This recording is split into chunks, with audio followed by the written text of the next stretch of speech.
Busco un lugar para vivir y descansar, donde no hace falta ni llamar. Un saludo y bienvenidos a todos aquellos que siguen este devocional Pan de Vida. El tema del mensaje que traigo para hoy lo he titulado El diezmo. El diezmo representa la 10ª parte de las entradas o ganancias netas, dedicado a Dios para fines de apoyo a su obra y como expresión de adoración a Él. La práctica de diezmar es muy antigua y se conoció aún entre los pueblos no hebreos. En la historia bíblica, la primera mención que se hace de los diezmos es cuando Abraham, después de haber logrado una victoria militar sobre 4 reyes, dio los diezmos del botín a Melquisedec, sacerdote del Dios Altísimo. Esta historia la encontramos en Génesis capítulo 14, versículos 18 al 20. Dice así: entonces Melquisedec, rey de Salem y sacerdote del Dios Altísimo, sacó pan y vino, y le bendijo diciendo: bendito sea Abraham del Dios Altísimo, creador de los cielos y de la tierra, y bendito sea el Dios Altísimo, que entregó tus enemigos en tu mano. Y le dio a Abraham los diezmos de todo. No se nos dice quién instruyó a Abraham para hacer esto, pero fácilmente podemos deducir que por el ejemplo de sus antepasados. Por ejemplo, la ofrenda de Abel, que encontramos en Génesis capítulo 4, verso 4, dice: y Abel trajo también de los primogénitos de sus ovejas, de lo más gordo de ellas, y miró el Señor con agrado a Abel y a su ofrenda.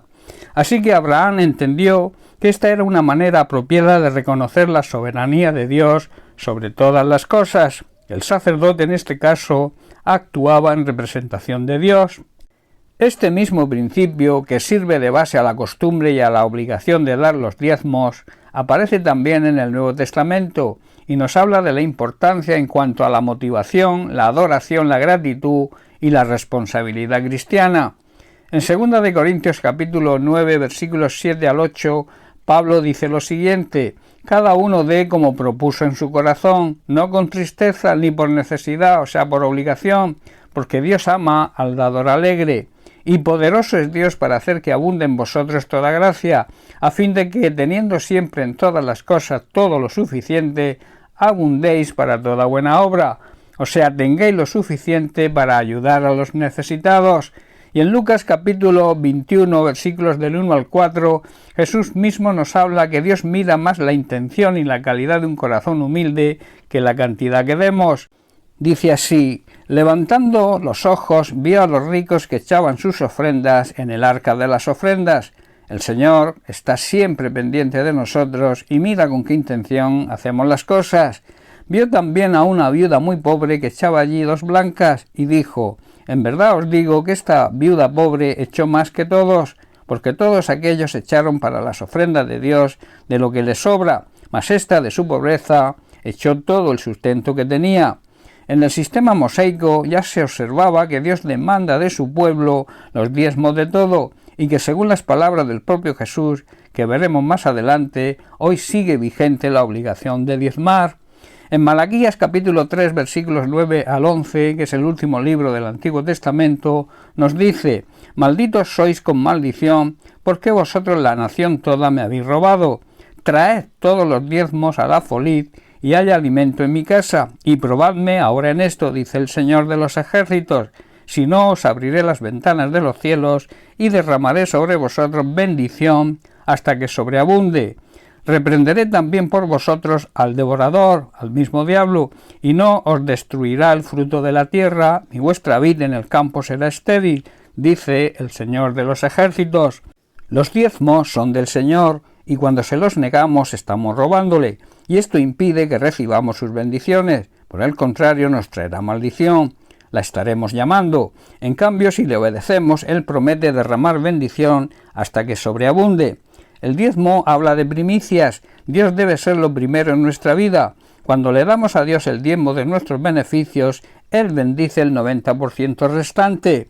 Los escribas y los fariseos eran sumamente escrupulosos en diezmar, aun hierbas diminutas como la menta, el eneldo y el comino, y merecieron la reprensión de nuestro Señor por el legalismo extremo, hacer las cosas por obligación.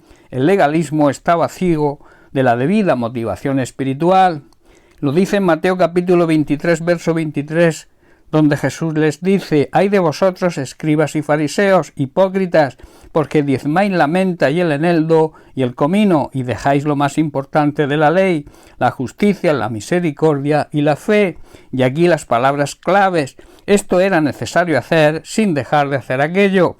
Jesús aquí nos advierte que no debemos practicar el diezmo por mero acto religioso, ni debemos hacerlo por obligación o por decreto. Para que seamos bendecidos debemos hacerlo con alegría y gozo en nuestro corazón. El Señor también nos muestra que cuando lo hacemos de una manera religiosa, forzada e hipócrita, tendremos aflicción. Las personas religiosas suelen pasar por alto los aspectos más importantes de la palabra de Dios, como son la justicia, el amor, la misericordia y la fe.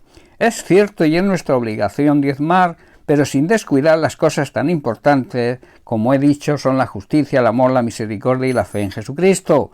También Jesús nos muestra que el diezmo y las ofrendas siguen vigentes en nuestros días cuando nos dice: esto era necesario hacer, el amor, la misericordia y la fe, sin dejar de hacer aquello, o sea, diezmar.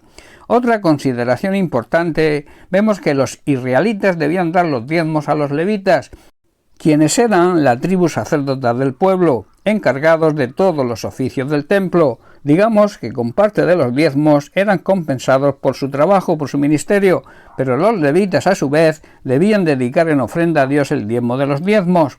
Este principio y esta obligación de esta práctica siguen hoy vigentes para el sostén económico de la obra del Evangelio, pues Pablo dice que ordenó el Señor a los que anuncian el Evangelio que vivan del Evangelio. Y en 1 Corintios capítulo 9 también nos dice Pablo en el versículo 11, dice: si nosotros sembramos entre vosotros lo espiritual, es gran cosa si segáremos de vosotros lo material. Y en el versículo 13 nos dice: ¿no sabéis que los que trabajan en las cosas sagradas comen del templo, y que los que sirven al altar del altar participan? Así también ordenó el Señor, versículo 14, a los que anuncian el Evangelio, que vivan del Evangelio. Y en su primera carta a Timoteo, capítulo 5, versículo 18, Pablo dice: pues la Escritura dice: no pondrás bozal al buey que trilla, y digno es el obrero de su salario. El problema es que no nos damos cuenta de que los que trabajan en el servicio a Dios necesitan comer. No podemos exigir que trabajen, pero que no coman. Y además hay una gran cantidad de gastos para la que la Iglesia funcione perfectamente, sin olvidar que debemos cubrir la necesidad de los más necesitados. Para todo esto se deben emplear los diezmos y las ofrendas. La diferencia entre diezmo y ofrenda consiste en que el diezmo no es nuestro, es obligatorio, le pertenece al Señor. En cambio, las ofrendas son voluntarias y debemos ofrendar lo que sintamos en nuestro corazón y hacerlo con gozo y alegría, y seremos dignos del amor de Dios. El Señor mismo ordenó que los ministros instituidos por Él, que predican la buena noticia del Evangelio de salvación, sean sostenidos por los que reciben el beneficio del mensaje. Bien, pues hasta aquí el mensaje de hoy. Que Dios te bendiga. Un abrazo.